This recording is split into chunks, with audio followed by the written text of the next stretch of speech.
For those of you who are horror collectors, NECA figure collectors, or anything like that, you've probably heard the news already, but yesterday NECA announced a double pack for Dr. Loomis and Laurie Strode from Halloween 2.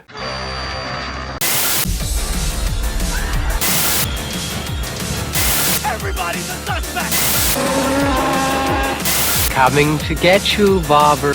Wolfman's got Nards! Years ago I bought the Dr. Loomis and Michael Myers on the doorstep. I think it was a NECA release as well. I bought that years ago when I was younger, and sadly I sold it.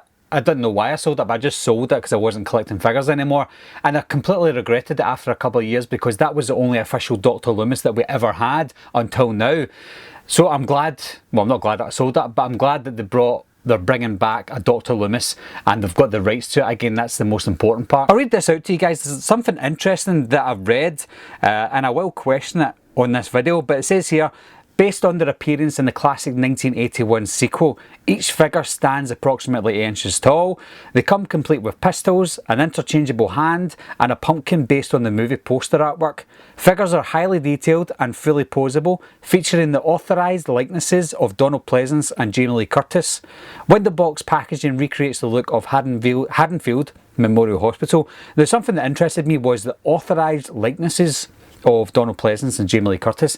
If they've got the authorised likenesses, I'm a bit confused as to why they didn't release Halloween 1. I don't really mind because Dr. Loomis would look the exact same anyway from Halloween 1 to Halloween 2.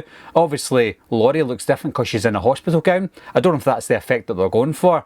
But I would have much preferred to have seen a Laurie Strode from Halloween 1 rather than the Halloween 2. But I can't complain because we are getting a double pack after all. Just judging from the images itself, I'm convinced with the Dr. Loomis one, that looks great. I'm not too convinced with Laurie Strode at the moment. I know that this is just a work in progress and this might not be the final product. She looks a little bit dodgy.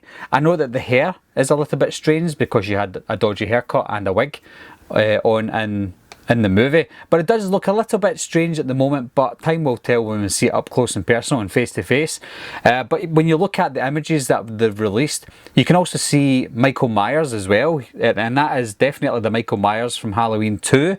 So are we going to get another Halloween 2 figure as well? Not just the ultimate figure that we've already got, but are we going to get an 8-inch clothed version of Michael Myers? It makes sense because it's right there in the image. I feel like I've got a dilemma here. As you can see behind me, most of my figures are the 7-inch ultimate editions that NECA released. They're all fantastic, and most of the figures that they released in the horror genre are the ultimate figures. But you can see I've got 2 clothed 8-inch figures at the moment, and we're getting more. I don't want to double dip. I've not double dipped yet. As you can see, I don't have like an 8-inch Michael Myers and a 7-inch Michael Myers, but eventually I'm going to have to do that if they're only bringing out 8-inch Dr. Loomis. But because they've got the authorised likeness of this figure, I'm hoping and assuming that they bring out more, hopefully in the ultimate range as well. But do I double dip or do I bite the bullet and just buy the 8-inch clothed version? I don't know. There's no specific release date yet. They did state that it's May 2020, which is a little bit early, considering we've only had an announcement in January. That tends to happen with NECA. They release an announcement of a figure that's coming out. It'll get delayed and delayed and delayed, most likely. We probably won't get this till closer to Halloween time, possibly the start of next year. I know that they're bringing out the Season of the Witch figures, which are also in the 8-inch range. That was supposed to come out earlier, but it's getting delayed and delayed, so I wouldn't count on it coming out in May, but either way I'm very excited for it. What's your thoughts on the NECA range, guys? Do you collect both, or are you a fan mostly of the ultimate figures or the 8-inch clothed figures? Either way, leave your comments down below, guys. Let me know which one you prefer, and also let me know what you think of this news. As always, guys, thanks a lot for watching. Thanks for subscribing. I'll see you soon. Bye bye.